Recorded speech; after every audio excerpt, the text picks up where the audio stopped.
Hey guys, real quick before we get into the video, make sure you like this video.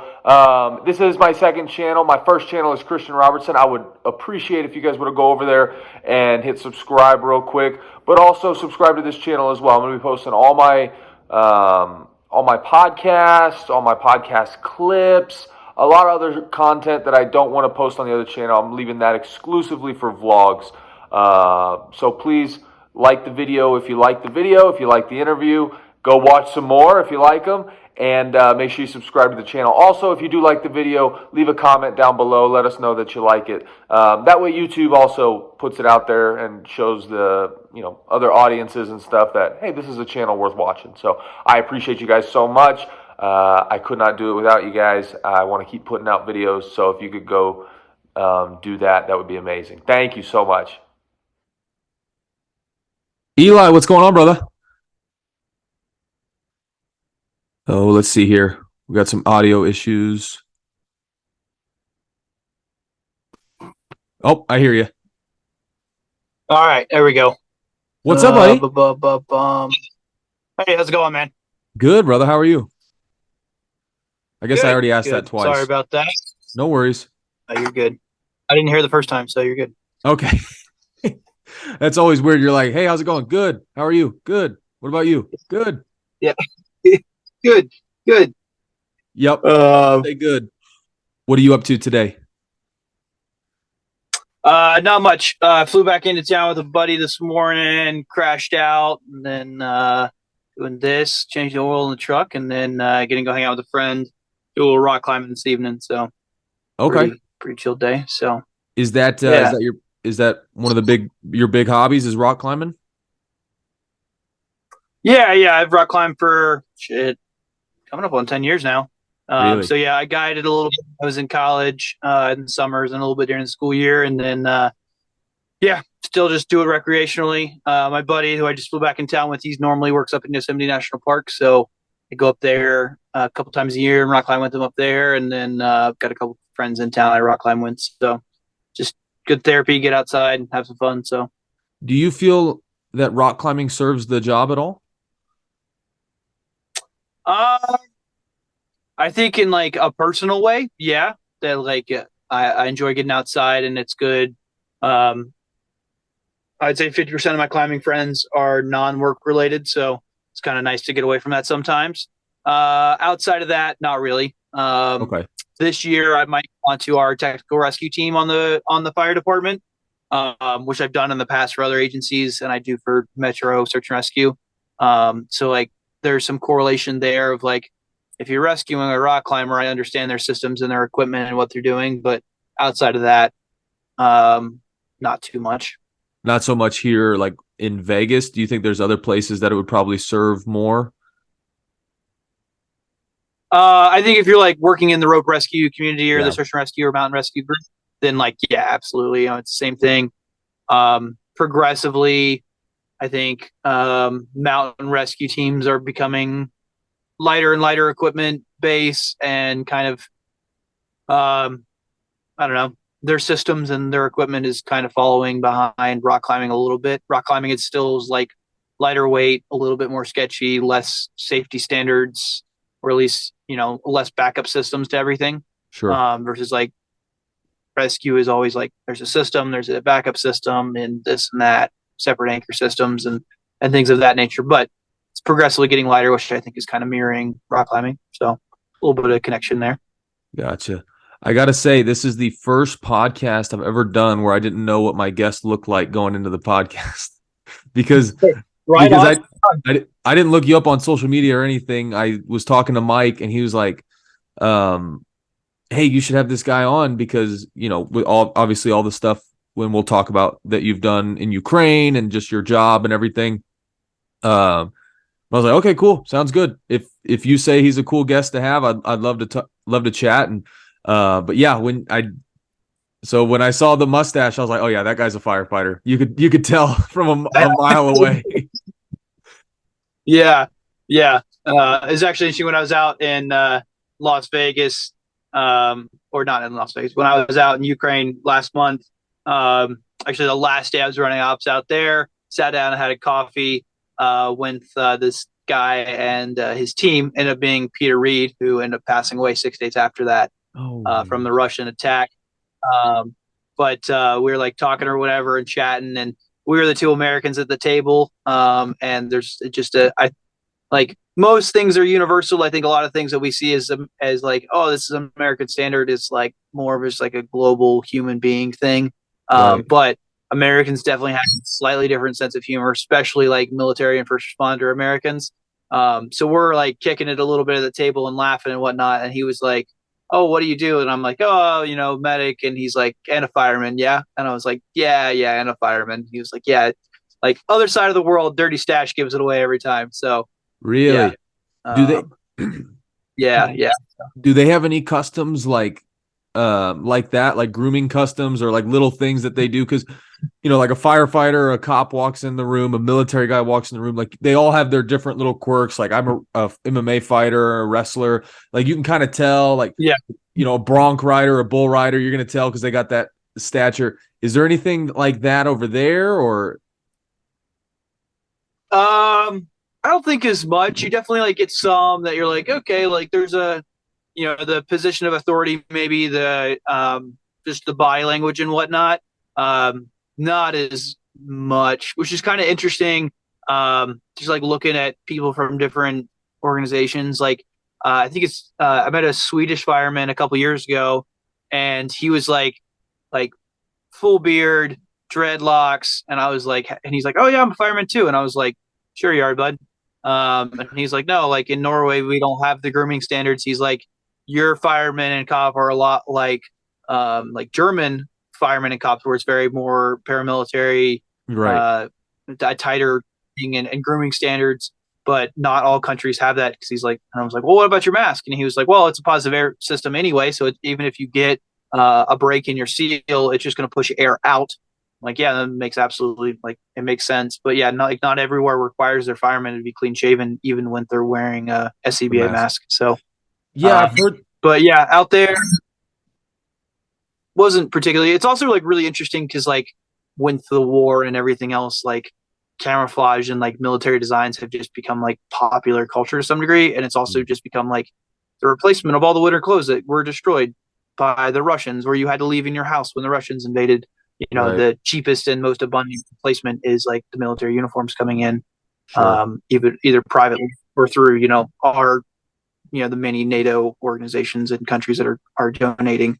Um, so that's kind of more of a common thing to see then. Gotcha.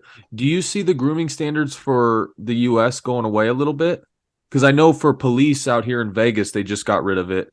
Um, I don't know why they did that, but I know they got rid of it. Yeah, the whole like assimilate with the community and kind of trying to fit in. I know a lot of departments are going towards like facial hair within like an inch or whatever, or half Yeah. inch, and uh, allowing visible tattoos and stuff like that. Yeah, I think it's interesting. I think that like the fireman thing for facial hair for us is because of like Yeah. personal protective equipment and like your Right. mask has to fit and whatnot.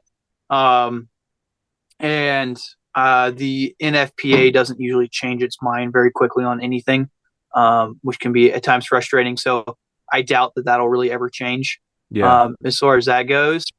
But other ways, I think it's a little more lenient, especially for like law enforcement. I think it's not unreasonable either. Like, a little bit of facial hair and Right. some tattoo showing, especially the tattoo thing. Like that's kind of the nice thing on our fire department is we don't really have a tattoo standard as long as it's not like obscene. So like guys have sleeves and stuff like that, and they don't have to cover them up. Versus like all the cops in the valley have to cover up all their tattoos. So Sure. Gotcha. Now tell me a little bit about how you got into firefighting. And before we get into some of the Ukraine stuff, I just want to hear, you texted me a little bit of information about it. Where are you from originally? You I from, grew up on a small town at the Virginia West Virginia border, kind of between, but the closest town was like Abingdon, Virginia. That was kind of okay. like a significant dot on the map. Yeah. So Okay. And then now how long have you been with Las Vegas Fire? um, 4.5. Yeah, 4.5 coming up on 5. Gotcha. July makes 5. Okay. Did you go to school? Did you go to college or anything like that? Yeah, I actually did 3.5 years of a bachelor's degree. I am 4 credit hours, very specific credit hours away from graduating with a bachelor's. I'm 3 credit hours away from graduating with an associate's. I have like 175 college credit hours, some ridiculous number. You need like 120 to get a bachelor's, but all of the schools are like, well, we want you to take this one class that's special to us, and we want you to take this one class special to us. And so I just haven't gotten around to, making everybody happy and getting the paper. So. Yeah. Now, so with with fire, because you said you're almost 5 years in, and at 7 years, if you have a degree, you can test for captain. Is that 7? It's not. We don't have to have a degree on our department. Some departments really? maybe, but yeah, for my department, we don't have to have any sort of degree at this time. It's okay. Yeah. I think So Clark. I think it's 7 Clark years, and I think six years if you're a medic. I think it's 7 years you can be captain, and 6 years if you're a medic, I think is our rule. Okay. I don't know about other things. Yeah. Okay. Yeah. Then it's Clark County. I thought that was statewide, but Clark County is 9 years no degree and 7 years with a degree. So at least that's what I was told this summer. I didn't know that. Because I was doing some stuff with Clark County over the summer, but and then we did some information. So what? So you got now? Did you test while you were still living in Virginia to be a fireman out here? Yeah. I bumped into a guy in West Virginia working the summer before my senior year of college, and Okay. I was miserable with the college experience. I was working 2 jobs and volunteering and doing all this other stuff, and just didn't feel like I was getting anything out of academia that was going to benefit me long run. And I bumped into him. He told me my life plan was stupid. Was his first sentence out of his mouth to me. I'd never met the guy before, and then like a week later, he comes up to me and is like, "Hey, we're having an open application for Las Vegas Fire Rescue. If you want to put your application in, I'll put a good word in for you." So I did. I flew back and forth the fall semester of my senior year of college. I do Frontier red-eye flights from Raleigh, North Carolina, back and forth to Vegas, and I stayed at the hostel over on Fremont and 14th Street, which is, if you know about Vegas, it's not the best part of town. I definitely know where you're talking about. Yeah, I think I paid like $14.50 a night for a bed there. So I tested, and then right at the tail end of that fall semester of senior year, I got a conditional offer, and ended up dropping out of college and moved out here tail end of December of 2017. Now, what do you mean by conditional offer? It's been a minute since I've gone through all this stuff, but basically saying that you're not, they can fire you at will. You still have to like pass a physical at the time that you get the job offer and you sign your paperwork. So it's just like not a full blown offer. I don't understand how all the language works. Okay. Gotcha. I thought you were talking about something else, but that's like kind of like being when you're in rookie school, or where you're going through the you get it. Yeah. Now, so you were a paramedic at this time, or you were EMT, or how was that? What were you doing at the time? I was finishing up the testing for my advanced EMT. I had taken night classes when I was in college to get my EMT basic. Okay. Advanced EMT, separate from my degree, and then so I finished up testing for that so that I could come in as an advanced EMT. But I was not a paramedic. I went to a paramedic school. It's been 2 years ago now, through the department. Okay. My department, I promotional tested well, and was sent to paramedic school for my department. Gotcha. Now, did you work as an EMT or at advanced at any point in time before getting on the department, or did you do all your training and all your stuff on the job once you got with Las Vegas? No, I had so I started on a search and rescue team when I was 16. I did that when I was 18 is when I went to EMT school. And at the same time, I joined the local fire department. So I was a volunteer fireman for a mixed professional department in my hometown. Okay. So I started working there as an EMT. And even then, while I was working on my advanced EMT, I was working under guys as an advanced EMT. So still doing IVs and stuff like that. Gotcha. And yeah, so then was doing that, and then I worked part time in the summertime in West Virginia. I'd work for the Boy Scouts full time, and then on my nights and weekends, I'd work for the fire department part time as a firefighter EMT for them as well. So I had experience there. We did the EMS coverage for the summer camp. And then we also had a station in town that the last summer I lived in the station in town and ran calls out of there. So I Gotcha. had prior experience coming out here. Yeah. And then long story, but I ended up getting non-confirmed for my first academy out here. So then I went to work for about 5 months, 4 or 5 months for AMR and the Speedway, doing their EMS team out of the Speedway Okay. before I got rehired. So weirdly, as it all works out, I also had like experience with private ambulance in Las Vegas, which ended up being a huge benefit for once I got on the job. So Gotcha. Yeah, I'm sure Southern now you were on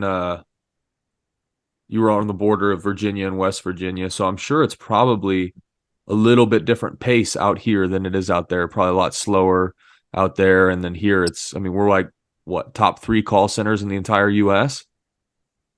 yeah, that's what I was told when I got on, and I was talking to someone else the other day, and they were saying that they did the math. Someone did the math or a study on it. Like Las Vegas paramedics, a year working here is the equivalent of like 7 years working in an average EMS system in the United States.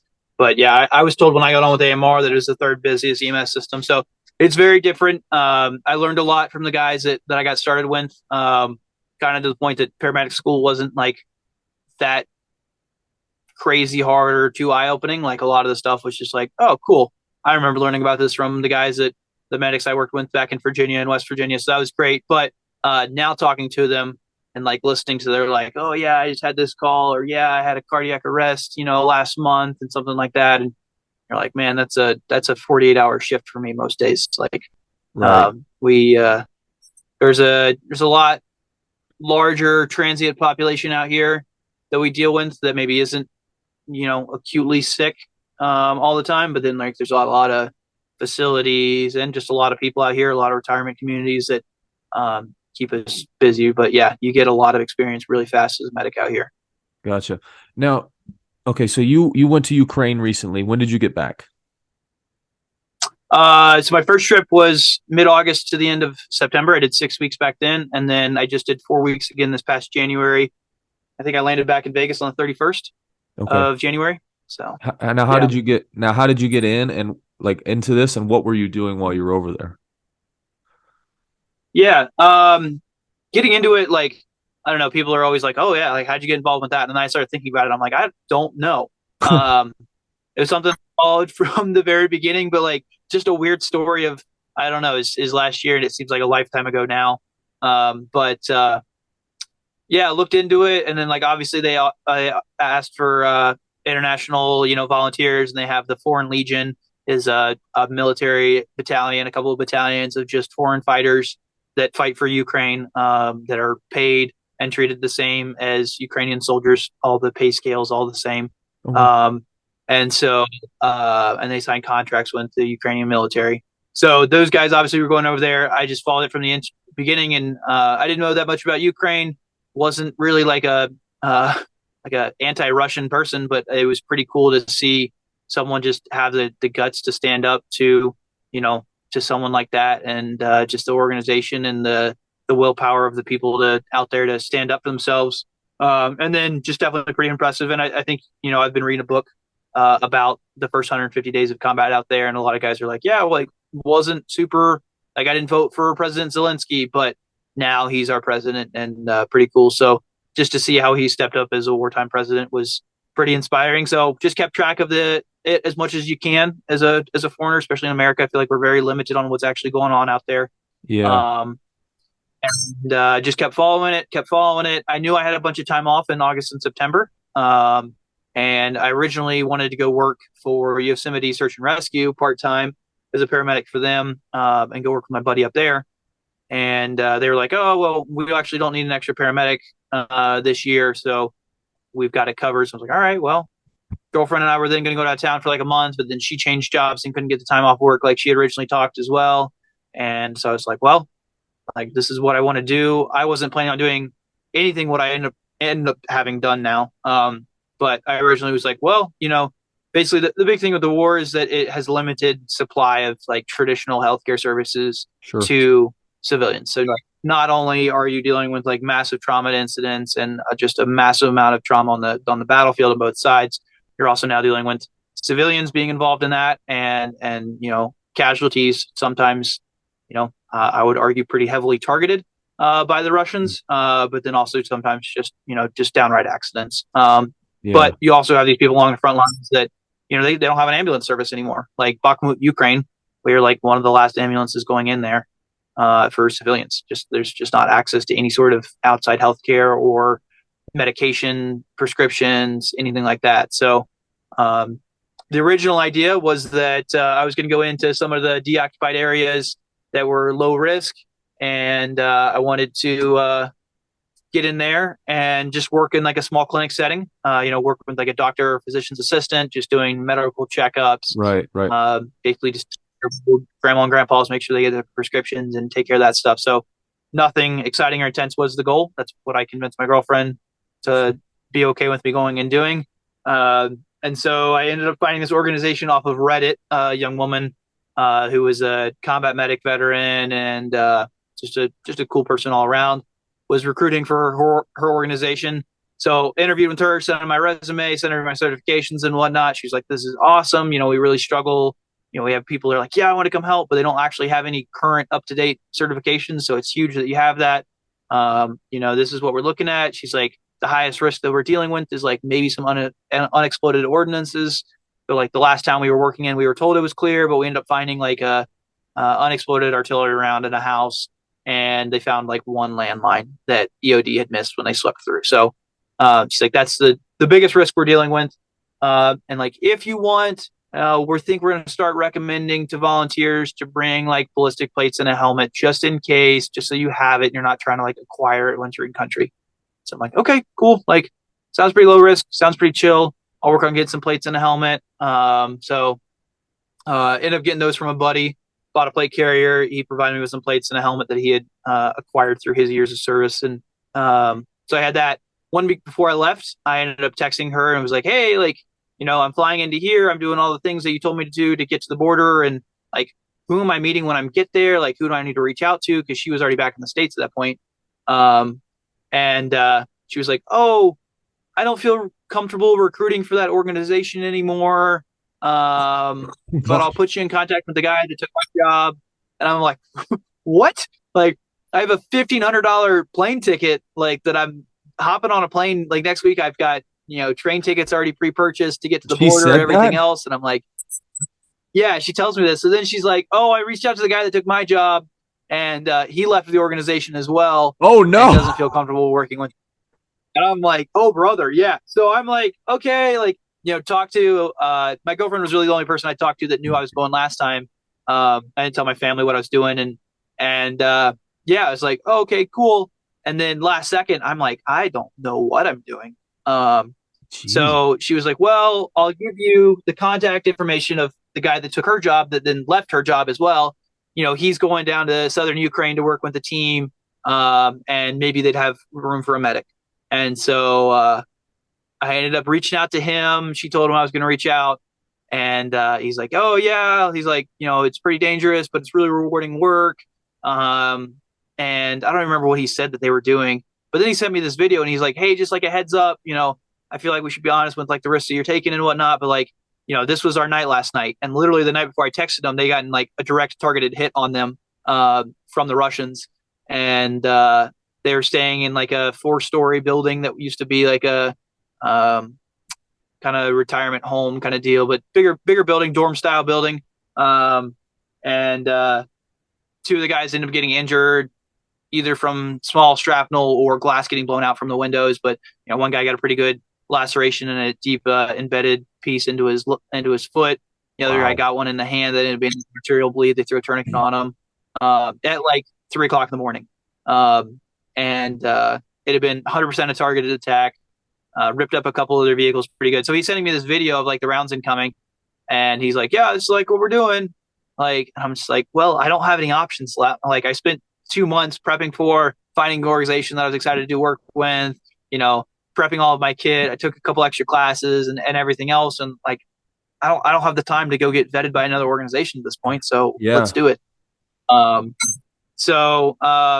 turned into a whole other thing, but at least got me out there, got me over the border, got me in a couple of tighter spots in Mykolaiv. That was Mykolaiv at the time in August last year was pretty spicy. The Russians were kind of all sitting outside on the southern and eastern edge of the city, so it was artillery range all day if they wanted to, and it was just weird. The rounds would hit before the air raid sirens went off and whatnot. So there's times you'd be sitting there at a nice little cute diner or whatever that just like is wonderful European diner, eating a cheeseburger and some French fries and having a beer in the afternoon, and you'd like hear incoming artillery rounds going off in the distance, and then you hear the air raid sirens start spooling up and going off. So ended up getting me there. I ended up making some connections, but we never really got any work in. I ended up jumping teams again once I was out there to go work with the Norwegian. And at that point, then we were doing a mixture of civilian, like medical evacuations, as well as some military transport. So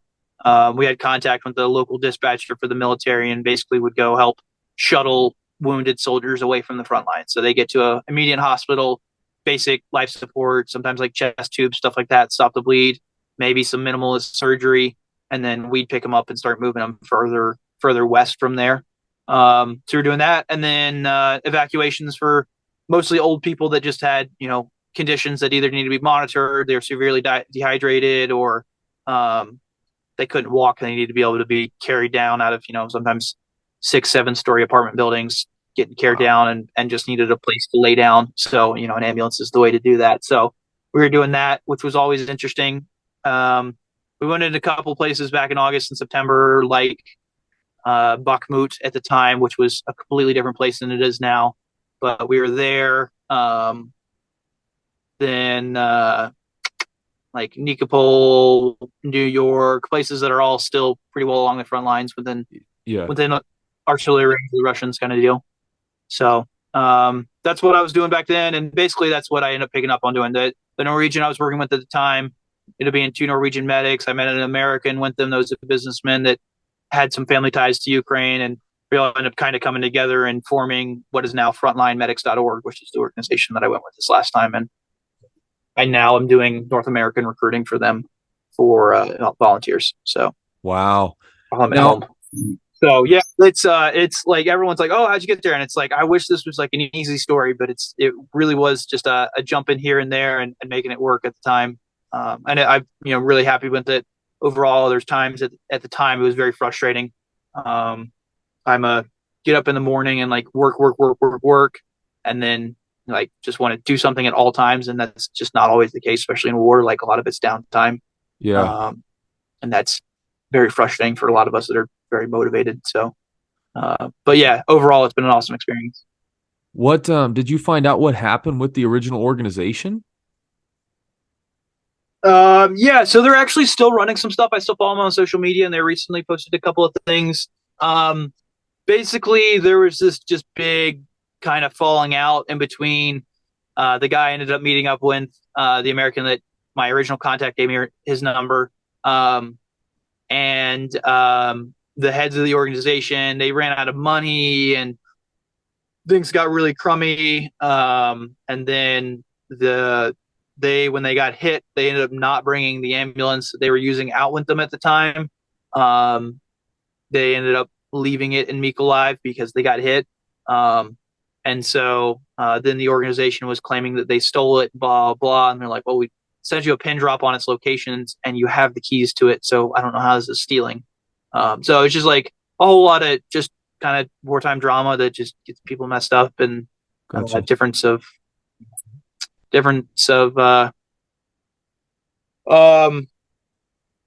opinions and whatnot. So they're still doing some work out there. And it seems like they've gotten reorganized and kind of doing stuff that's more appropriate for their levels. I don't think they're doing anything medical based. It's all just aid delivery to civilians and whatnot, which is very necessary and good work, just not what I was intended to go with them. So I know. Yeah. Now, Yeah. When that guy sent you that video, did you think, like, were you like, I should just turn around? Like, I can't, I didn't really sign up for that. I mean, I'm sure it went through your mind, but what were the odds that you were not going at that point? It was interesting, man. Like, I feel like at the moment that he sent it to me and I watched it, one, I didn't like go through it and like really pay attention. I just was like, okay, yeah, they got hit, you know. I didn't go through and break down videos like I would now if someone sent me that. And at the time I was like, well, this sucks. This is a lot more than I signed up for, but I'm down for it. I've trained for it. So, you know, let's do it. I don't have a really didn't feel like I had a different option. But that being said, like the days leading up to leaving, being on the plane leaving, the train, I ended up spending a night on just the Polish side of the border because I missed my connecting train into Ukraine Yeah. at the time. And um, there was a lot of like downtime to like think about things. And then like that, I was like shitting my brains out, couldn't sleep, Oh, like just the not knowing what I was getting into, and like everything you see coming out of there is worst case scenario for the most part. And like the war and the front lines in Bakhmut right now are like absolute hellholes that like you can't imagine exist for human beings. But the large majority of the country is pretty peaceful and pretty nice, and people are wonderful, and it's a good place to be. So there was like real absolute fear, panic attacks, like they're just barely contained going there and just like being like no, like but because yeah, I was like I could have gone and spent 6 weeks bouncing around Europe. Like I had enough money saved up. I could have gone into hop hostels through, you know, all of Eastern Europe and had a great, you know, normal vacation. So there was definitely like that temptation, especially as I sat there on the border and like, you know, do I do this or do I not? Um, and like I told my parents I was going to stay on the Polish side of the border and was just helping out with refugees that were crossing the border. I wasn't going into the country, and you know, my girlfriend knew what I was doing. And one friend, two friends knew that I was doing it. My buddy that hooked me up with plates and whatnot, he was aware of what I was doing. My girlfriend, and then another friend of mine, and that was it. So there was definitely like real fear at that point. And then like the day before or the day of that, we headed from where we were at in like Western Ukraine down to Odessa and then Mykolaiv. There was like real like holy crap, what am I getting myself into kind of deal. But in some ways, it's not as bad as you think. In other ways, it's worse. But like, it's not like you cross the border and you die immediately, which is I kind of feel like everyone gets that idea from the media. So, uh, yeah, it's a weird place. gotcha. It's a Now, great place, but it's weird. yeah, how close were you to the front lines? Um, last time we got within like 500 meters, about 500 yards of like what is considered the gray zone. So like no one has real control over it in Eastern Bakhmut. Um, I don't know if you saw. There's a CNN story that was they did on us while I was out there. They actually did a pretty good job with it. That was on a Monday. We delivered supplies and kind of took care of a patient out there. Did an evaluation on a guy that had some dysentery going on. Brought him in food and water and some diesel generators.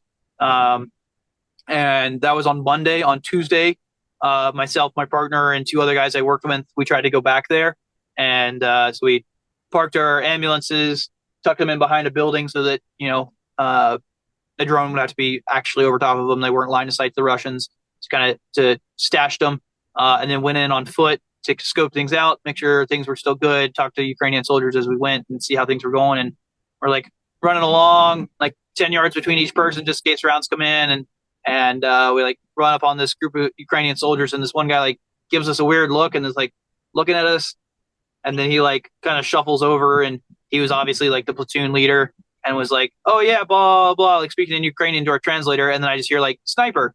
I was like, oh, I know that word. So we ended up not being able to get back to the same guys that we went to on Monday. We couldn't get to anymore because there was a Russian sniper that was able to operate in the area, shooting between the buildings onto our side. So kind of extending that reach of the gray zone. So that was pretty spicy, but this was definitely the time that we got closer and we were definitely within a kilometer, like definitely mortar, artillery. And that day, you know, if I'd walk around the other side of that building, artillery or sniper fire. So Yeah. that was interesting. They loved us. They thought it was awesome that foreigners were there. They couldn't believe it that we were just like running around trying to help out people in Bakhmut. And we had a picture that they gave me and my partner a grenade, like a legitimate fragmentation grenade. It's like I have no idea what to do with this, but thanks, dude. So it's kind of funny. I got a couple of pictures with them. They were some pretty awesome guys. That was a cool day too because that Tuesday we had gone by a school in Dnipro, which was the city we were kind of based out of. I had a friend that's a school teacher there, and she had us come in, and they did this big celebration for Ukrainian Unity Day, which was, I think, 1919. Western and Eastern Ukraine got united into one country underneath Soviet rule. But so they have a celebration. They have a lot of federal holidays. But they did a celebration, and then they gave us this gift bag that was all different type of like little trinkets, little Ukrainian gifts that the students and the teachers had made, and asked us to give it out to the soldiers and the police officers on the front lines, and the volunteers on the front lines. They could be reminded of what they're fighting for and what they're there for, and the kids in Dnipro supporting them. So we got to give that out to those guys. And I don't speak enough Ukrainian to be able to communicate that one to them, so I typed it up on Google Translate and then like hold it out for them to read on the phone. And they're like, oh, like, in Ukrainian, a gift from, Ukrainian children in Dnipro school, such and such, as a thank you for your sacrifice, and then hand them a gift. And they absolutely loved it. Just like huge smiles out of guys that had been in a pretty terrible place for a while, fighting pretty hard. So that was cool. I gotta get, say, what were you saying? Sorry. No, nothing, whatever you're going for. I don't have the Pro, and I've got a appointment at 3:00, so I got to get off here pretty soon. We got like 4 minutes left, I think. But what's the perception of the Russian army right now? Because obviously when you talk to people here, it's kind of 50-50. I wouldn't say 50-50 like people are okay with what Russia's doing, but 50-50 is, we kind of, it's not really good versus evil. There's a lot of gray area. It's not like Ukraine has a track record of being a, amazing country with a awesome, uncorrupt leader, but also what Russia is doing is, we know who Putin is, and also what he's doing is very much wrong and evil. What's the perception of the people that are there towards them? Yeah, I think it's a really difficult question, and something I've kind of tried to work around being home this time, because I was a little bit more public about my trip this last time. Obviously, it was on the national news that I was in Bakhmut, so people know. And it's been interesting because I definitely run into some Americans that are just like straight up pro-Russian, and it's really weird. And then, like you said, kind of the neutral thing. For Ukrainians, like, I think there's a big difference, and I think that like as Americans, we would like other people to see the difference of in between like the American people and the American government. Like, I'm not happy with everything my state, local, and federal government does, but that doesn't change who I am, the morals and values I have as a people. So like these guys are like, Ukraine's a country, I don't care. Russia can have it. I don't see why my tax dollars should go to that. And like people getting pretty aggressive with that. And it's like, that's fair. I'm not there to support the Ukrainian government. I'm there to support the democratic free people of Ukraine that are, they are just some of the most wholesome, patriotic, and kind people I can even imagine. Like, so, and then as far as Ukrainians' view on Russia, there's obviously like, you get the occasional pro-Russian sentiment, but it's a very, very rare thing. The majority of people there are very vocally hate Russia with a passion. They were like maybe more neutral before 2014. After 2014, which is when the war really started, they were pretty like things weren't, they weren't interested anymore. They didn't like the Russians. The Russians had taken a lot from them and killed a lot of their people. And then when this, like, basically everyone in Ukraine can speak Ukrainian and Russian. And the most common statement I think I heard in my entire trip was like, yes, I speak Russian, but I'm trying to forget it. Like, they'll list the countries and like, educated people in Ukraine speak like 5 languages, and they'll be like, oh yeah, like Polish, English, Ukrainian, and they're like, unfortunately I know Russian, but I'm trying to forget. Is a very common thing. And like, I've had translators in far eastern Ukraine, like even Ukrainians, very pro-Ukrainians, soldiers from eastern Ukraine eastern Ukraine will speak Russian, like that's their primary language.